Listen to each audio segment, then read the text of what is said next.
Hello. Hello, hi Anthony. How are you doing? Very well. Yourself? Good. Yes. Not too bad. Obviously, lockdowns changed a lot of things, hasn't it? But yeah, no. But thank you very much, for joining me today, and thank you for the first guest on my obviously my brand new podcast, which is business and stuff. So thank you very much for that. So if we jump straight into it, you are the founder of a company called Future Space Technologies. Tell me a little bit about yourself and about the company, what you do, and yeah, give us a bit of an introduction to yourself. Yeah. So thanks for inviting me on the show. And being the first guest. Hopefully, I'm able to lead by example. Definitely. So who am I? Definitely an entrepreneur, true and true.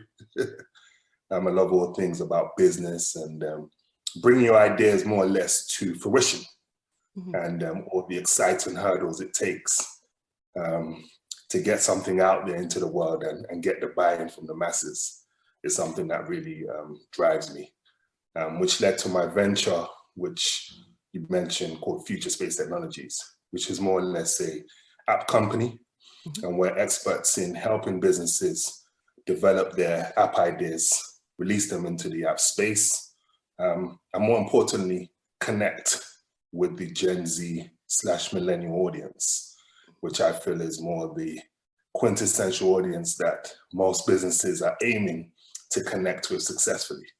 And that's what we do at Future Space Technologies. Fantastic. And for anybody who's listening that doesn't know who sort of Generation Z is, who millennials sort of are, what sort of age bracket are they? Who are they? And how do you sort of engage with them? How are they sort of different to the normal sort of consumer, if you like? Indeed. So they are young people in general for the nomads, but they're usually aged between 13 to 30-year-olds. So they are online all the time.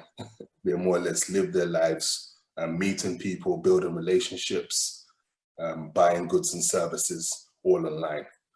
So that's what I would deem the Gen Z/ millennial audience. Fantastic. And yeah, you say they're online a lot. So, I mean, how would you say that the sort of the young people of today sort of differ to perhaps past generations? And do you think it's technology that's really done that? Yeah. So with the new Gen Z millennial audience, they more or less grew up with the internet. So they're learning how they conversate, what they do is more or less online the majority of the time. And the difference is that there isn't that big learning gap. They're early adapters to anything new that comes online. They're engaged very quickly, and their learning space is very short. So they more or less have the principles of what it is to work in application is the same sort of methods and patterns. And also they're able to absorb a lot quicker than the generations before with regards to technology. So they're what I call early adopters of all things social, internet, internet speak. They're more or less immersed in it. Whereas with the generations before, there's a big learning gap. And because their minds as well has been set, there's also a big hurdle into wanting to change and be better. Okay, fantastic. And so what sort of, I mean, if you can, I mean, some of the things you're perhaps working on might be confidential, but I mean, what sort of apps are you doing? I mean, what sort of technologies? Is it social media? Is it sort of apps like, your sort of Uber, your Just Eat, all the sort of apps that let you do things? I mean, what sort of area are you sort of focused on, or do you sort of focus on all different areas? Is it sort of social media led? Yeah, so we're focused on consumer-based apps, so apps where there's an immersive experience for the brand or the product, where there's a lot of customization, and then we work very closely with the fast marketing consumer goods sector. So that's usually the sports brands, the entertainment brands, or the fast food brands as well. So that's where our expertise is. And in terms of technologies, we're working very closely now as we speak with the blockchain space. Yes, you might have heard of that particular platform with the currencies. and the new digital currencies that's happening, but also there's a bigger platform around that, around security. So e-payments is now part of our day-to-day lives, but how do we secure that moving forward? So there's some great projects we're working at here at Future Space Technologies where we're able to now look at that whole space and how we can use that in our building of our apps. Fantastic. That sounds great. Yeah, I must admit, I'm a Bitcoiner. I love a bit of cryptocurrency, you know, Ethereum and other ones as well. You know, I think that digital currency is the future. You know, I believe that even though it's been going for a while, I feel that, you know, I'm still quite an early adopter to cryptocurrency. And I know things are changing, you know, with the big institutions and with a lot of the big banks and investment companies. Do you think that it's in the peripheral vision of the young people today? I mean, in terms of how young people spend money and everything like that. I mean, just with what I do, you know, with Bitcoin, I've got a bit of an investment in there and some cryptocurrency. I mean, I think that's my generation. So sort of I'm 35 and I see when I'm looking on YouTube videos and stuff, there's lots of sort of, you know, mid-20s types that are really sort of into cryptocurrency. How do you see sort of the younger, the children of today, how do you see that being part of their new technology and how do you see them sort of adopting that new technology? Yeah, so naturally, in an excited space of the internet and digital, a lot of great things come about from that. And digital pay has been in our circulation for a while. And then with the new immersive currencies, with digital, especially blockchain, you know, you now have, you know, you mentioned Bitcoin, Ethereum, and all the great coins that are out there. What I see happening with the young people, they're already immersed with mobile. So mobile is their centered space in terms of how they use things. And then Apple were more or less the first to kind of push forth with something called Apple Pay, where you more or less can pay for almost anything, you know, either online or physically with your mobile. And that moved other traditional banks into creating cards that were, you know, e-friendly, you know, mobile friendly. And then from there, there has been new emerging currencies coming from there. I read just recently that over in the UK, they're closing a lot of a mainstream bank called Santander. So a lot of their traditional walk-in branches are now closing, which is an indication that, you know, e-payments are now going to be the thing. Or maybe they're moving into a different model where there'll be less walk-in branches, and then those particular branches you can walk in, you can do certain things that are necessary, but not everything. Everything is more or less moving online. So with the young people, it's more or less something they're used to already. I've noticed that with the big penetration with the apps when we release them for clients, that age group, especially between 18 and 25, they more or less search for the app first before they do anything else. So if they have a bank account, they want to see that there's an app for it first, rather than the other way around. So I don't see them, you know, more or less being objective to it.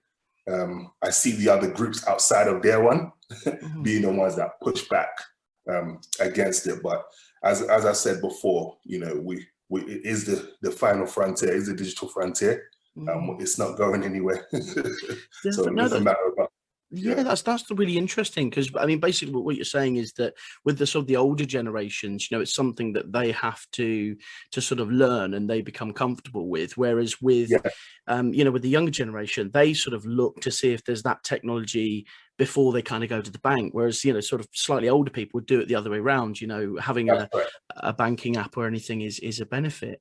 Okay, fantastic. Well, so that's interesting to sort of touch on sort of how cryptocurrency and going digital is changing things. If I can, I mean, let's talk a little bit about the pandemic. Obviously, you know, I mean, it's terrible. You know, it's really sort of affected businesses, people's lives. You know, with now it's you know, a year gone of you know, how it's affecting everything and all the lockdowns and everything. What's it doing for you in terms of the technology area? And how would you say it's affecting your customers, and who are your customers? Yeah, I think the pandemic was, or is, you know, still a very big hurdle for many businesses to adjust. So, you know, a lot of digital transformation, has been a topic of conversation, but actually acting on it has been something that they've taken time to do. So here at Future Space Technologies, not only do we have a team here in London, we also have been working with other remote teams across the world, which hasn't slowed us down at all. So when, unfortunately, it was a thing where everything had to be shut down, we could still kind of more or less move along, just adjusting a few tight bolts. And what I found also is that the businesses we were speaking to with regards to having apps and making sure the technology is on point moving forward, our calls increased. Because what is deemed a hard sell before was now that, oh no, you know, what these guys were saying before is something that we need to be doing now. So we got a lot of calls around helping them transfer effectively into a more effective remote working space, and what sort of technologies are good to use. So our company moved not only just from operating in the app space, but also in other digital transformation, digital consultancy spaces as well, which was really good. The downside to that was them not understanding at times what it would take to put everything in place. So you had a lot of you know, other personnel within those companies that had a pushback. So, you know, they still wanted that traditional way of working, which is fantastic. You know, we all need that impersonal connection and relationship. But at the same time, you know, having those old ways can also slow things down. So what they came to us for was more or less, how do we bring those two things together and meet in the middle, which was something that we were able to do. But we're thankful now that moving forward, there's also another article that was released that now remote working is now going to be something that they will discuss in law now, which I think is fantastic, because it gives the opportunity not only for work to be done in the office, but it doesn't cut off other teams globally, which is something that I'm for, you know, connecting everybody at the same time. So it's a good thing. Definitely, yeah. It's interesting. I think the pandemic, you know, is as tough and as challenging as it's been with so many reasons, really. I think some of the good things that it's done is it's sort of advanced technology, it's advanced healthcare in many ways.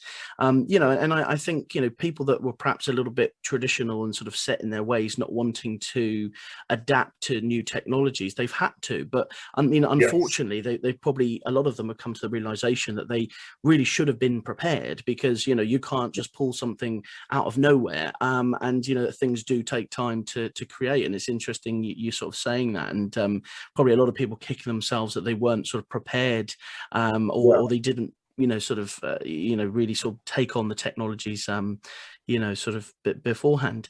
Okay, fantastic. So obviously you're an entrepreneur, and you've sort of given a little bit of information about your company, but something that I tend to get asked a lot, so being an entrepreneur as well, is you know, what sort of advice would you give to young people? So obviously we're in a really challenging time at the moment. Lots of people have lost jobs, lots of people at university without the perhaps the view of a future, you know, and that, you know, it's a very unsure time. What would be your advice if perhaps you're starting a business, and also what would be your advice to maybe students out there? Yeah, definitely. I think the main thing is to ensure that you are following your passion. There are some great rewards that comes from being in business and being an entrepreneur, but it has to be driven by a passion. Two, there has to be a clear problem that you believe or a group of you believe you can solve? And 3, what is your legacy? So those are the key 3 things I would advise almost anyone, not just young people. And using this interesting time we're in the pandemic, to take time to understand what is actually my skills. What could I bring to this new economy that will yield me an opportunity and possibly grow new careers? So what were traditional careers when we were at uni is now more or less either advanced or unfortunately obsolete. So the key things looking at, okay, we've discussed blockchain, we've discussed apps, we've discussed social media. In those spaces alone, there are more than one career that can be taken that are very lucrative. And even in the development space as well, the web development space, there's some great areas that could be used. What are you using with your time? And how are you using very effective platforms like LinkedIn, like social media, to connect with either future employees or future business partners? So just understanding that the time is unique. We may not have this time again to kind of build ourselves and kind of be one with who we are, and taking advantage of that, and less with worry. There's never a perfect time. The time is now. And as you start, you learn. So as you're doing, you're learning. They say failure first attempt in learning.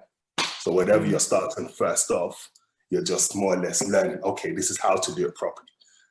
This is what to do. Maybe I won't do that next time. And then, the world is definitely yours though. Fantastic, a great answer. Okay, and turning to something that I'm really passionate about, and assumably you are as well, as you given the name of your company, the future. So I am absolutely fascinated by what the future might look like. What technologies we might have. Will we be wearing robot boots and sort of spaceman suits? What do you think, both in the sort of the near future, but also in the long distant future? What do you think the world will look like? What sort of technologies do you think it might have, and how do you think it will change people's lives? It's a it's a bit of a question, isn't it? To throw out there. Oh yeah, most definitely. I definitely already seeing that how effective biometrics are being used in our travel and our safety, and we're already seeing a driverless economy. So we're able to now, they're already testing in certain parts of Europe already in terms of the whole pick up and drop sector, which is, we know them as cabs here.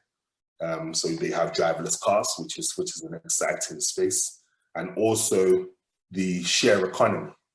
So with the share economy, we're already seeing it with Airbnb and the likes, but it will be the same with vehicles, which would also reduce the carbon footprint. So that's one of the key things I'm looking at, how we can preserve our world and have clean air, as well as having really dynamic and impactful technologies. So those are the sorts of things I'm looking at. Mobile will still be at the front, but also be immersive. So a lot of the new homes also that we're living in and are being built are also having a lot of technologies inputted in them. So you're able to set a lot of things with regards to your temperature of your home, the temperature of your drying, your towel dryers and that sort of thing can all be done from your mobile. So I feel that the future is very bright. I'm just looking forward to what other parts of the world are also doing to join in. You have immersive continents like Africa and the likes that are doing the Middle East that are doing great things as well. So I feel it to be more connected space than a disconnected space in the future. Definitely. No, that's really interesting. Yeah.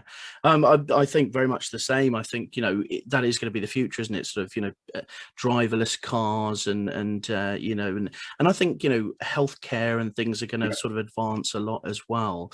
I mean, what do you think about the fear that quite a few people have in terms of with with robotics being a huge Yeah. area of growth and AI as well, another kind of scary topic for some people. It What is. do you think to people who are perhaps scared of maybe AI and robotics or taking their jobs or sort of changing their lives, and some people are kind of scared of what if AI sort of takes over the world, sort of robots and artificial intelligence kind of takes over. I mean, Yeah. how do you think that the technology that you can kind of see that's sort of around the work that you do, how do you see it sort of changing the future in the sense of, do you think it will change people's jobs, or do you think it will just change what people do as their jobs? Yeah, I think it's the latter from what you've said. So with anything new, there's always going to be a bit of apprehensiveness to it and Mm, a bit of fear, which shouldn't be the absolute. So with AI and VR, the key thing is that the developers, those that are building these systems, is to ensure that those teams are built ethically and there's a clear ethical way at the end goal. So it isn't just built for one type of person. mhm, There's all sorts of people that are included in those teams in order to ensure that the systems are balanced and mm, that everybody is treated fairly with those new AI systems. What's also going to be something we're going to have to adopt is, one of the things I've been described as is a polymath. And that just simply means knowing more than one thing. So I mm, feel that in the future, the goal is that a certain individual will need to be good at a few things, known for mm, one great thing, but it would be good at a few things so that their options are a lot more wider rather than a fixed mindset where if this doesn't no longer exist, then I doesn't exist, which I feel is a false way to look at things. So I think, it's more or less having a positive outlook on life. Before we used to get around on horses. Now there's mm, vehicles and jets now. mm. So it's just about the evolution of time and getting to the best place we can as a species. Definitely, yeah. It's interesting actually when I think about the future, and I think kind of how scary potentially it can seem to some people. I Mm. think if you asked our ancestors, a couple of hundred years ago Yeah, to look at today, I think they'd yeah, be I think they'd be terrified, sort of yeah, at all the different things that we do. The thought of yes, having a mobile phone on your wristwatch that yeah. these days, and There you it's amazing, being able to talk to people across the world and everything like that. Okay, talking more about sort of apps, because obviously you Yes, kind of develop apps and stuff. yes, You've got things like Uber, for both sort of getting a taxi. You've also got things like Uber Eats that kind of gets you food, and you've got all these yep, different interesting apps. But if you're sort of a budding sort of app designer, or you're a budding entrepreneur with sort of ideas and stuff. I mean, and you're a little bit worried about, what else can be done. Do you think there's still ideas to do in terms of apps, like new ideas that people haven't, oh yeah, come across and things like that? oh yeah, oh yeah. Especially with the new emerging technologies, especially blockchain is a platform, sorry. Mhm, VR, AI, there's a lot of great things you can do in the app space. mhm, But what entrepreneurs have to remember is that you could also refine a model that exists. So mm, sometimes, we are very much pioneer. We want to be the first person. We came up with this brilliant idea, and we put it out there, but nobody's adopted to it. So sometimes it's playing a balance game. So there's something that works, but it can work even better if we do X, Y, and Z. So that's mm, another great option. mm, You mentioned Uber. So Uber more or less saw there was a gap in sharing the pick and drop space, mhm, and seeing how drivers can more or less do that. And then it got transferred into what we now have with Uber Eats.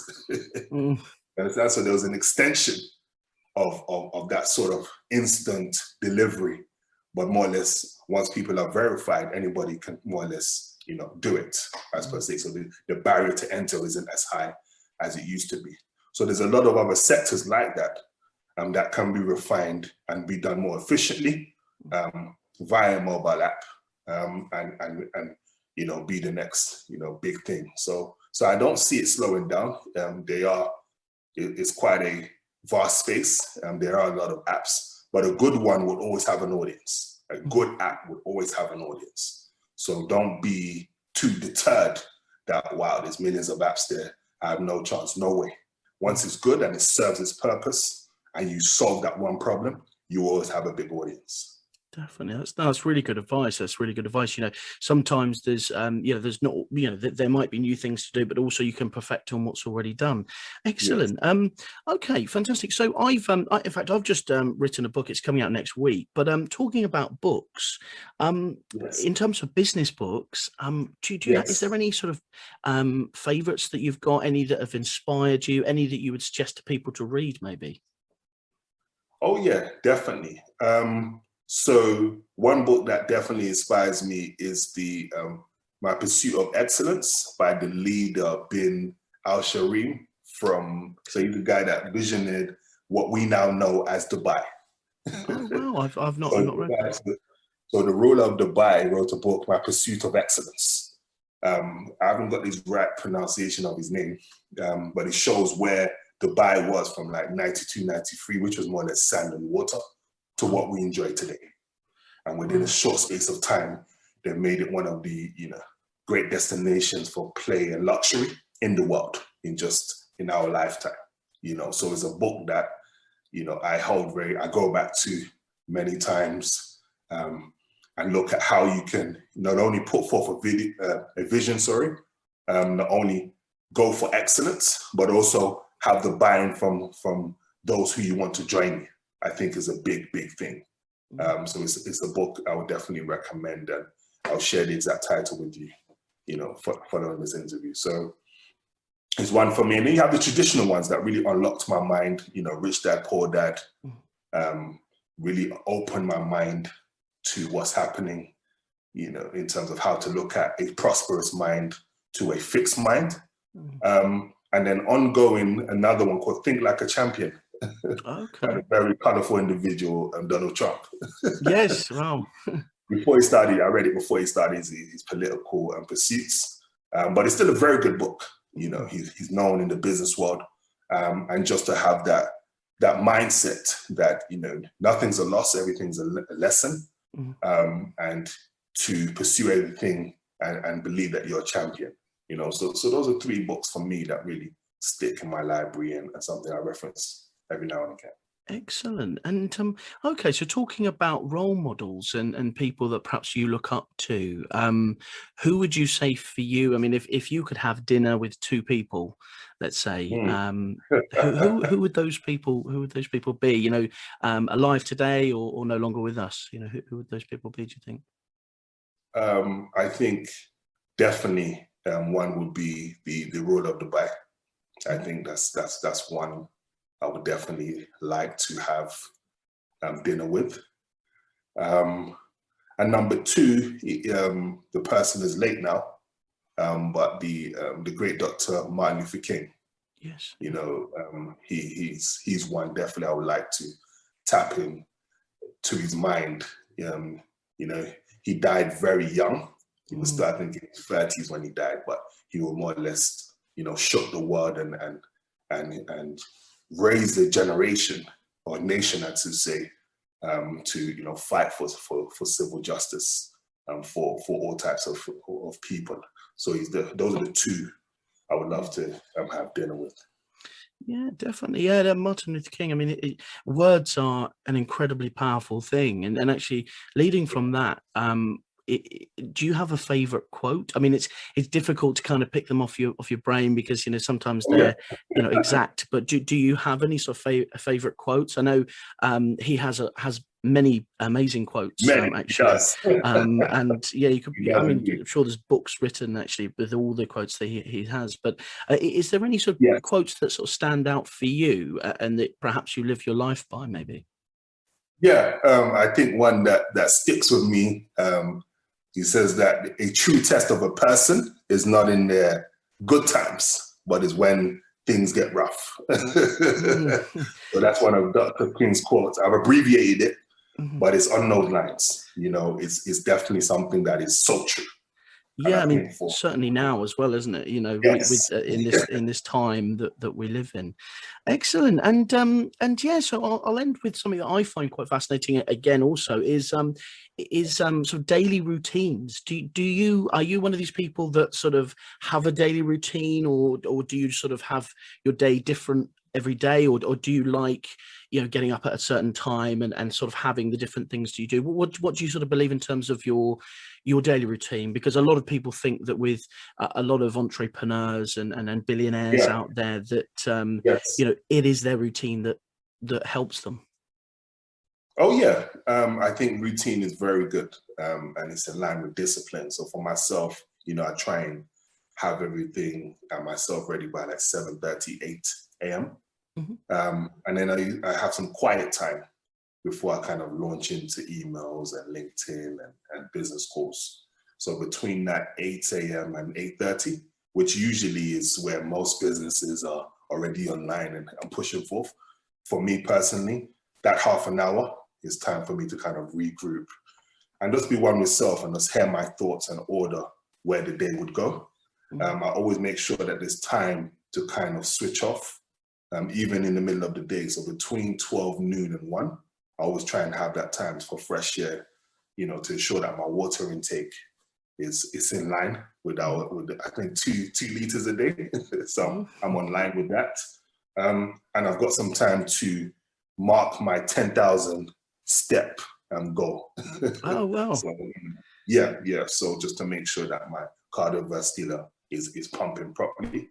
And then throughout the afternoon, just dealing with the most important tasks and not everything. So I don't, you know, take my time to deal with everything, just what's important and most effective for business. And then coming into that later afternoon, which is from 4:30 to 6, you know, I'm more or less winding down.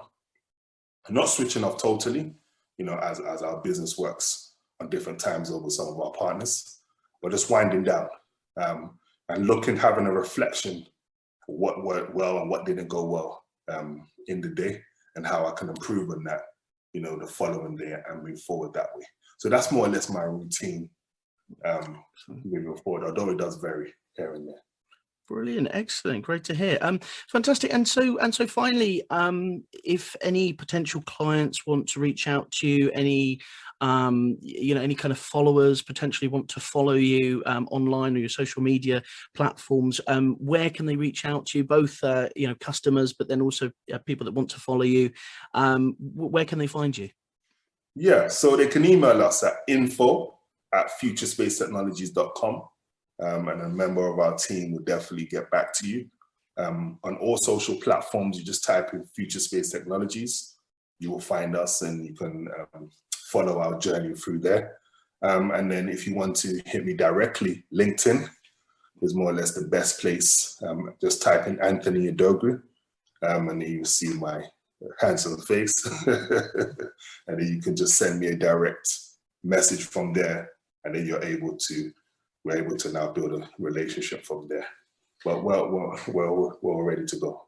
Fantastic, excellent. Well, thank you so much for your time today, and thank you very much for being the very first guest on this podcast. And you know, for anybody that's listening, of course, you know, there's going to be podcasts each week, similar to this, asking lots of different questions that you know, slightly different, like the technology of the future, and talking about cryptocurrency and business, but also lifestyle and everything like that. Well, Anthony, thank you so much. You've been a brilliant first guest, and it's been really interesting to find out more about you, more about your business, and what you think the future holds.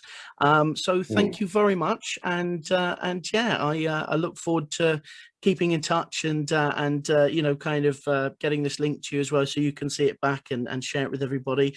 And for everybody listening, thank you very much. Have you any last words, Anthony, that you'd like to leave our listeners with? Yeah, just thank you for inviting me and being the first esteemed guest in your show. And just look forward to all the great businesses that will be launched on the back of your podcast. You know, I'm keen to hear what's new and what people are doing in the business world, and look forward to the future. Fantastic. Well, thank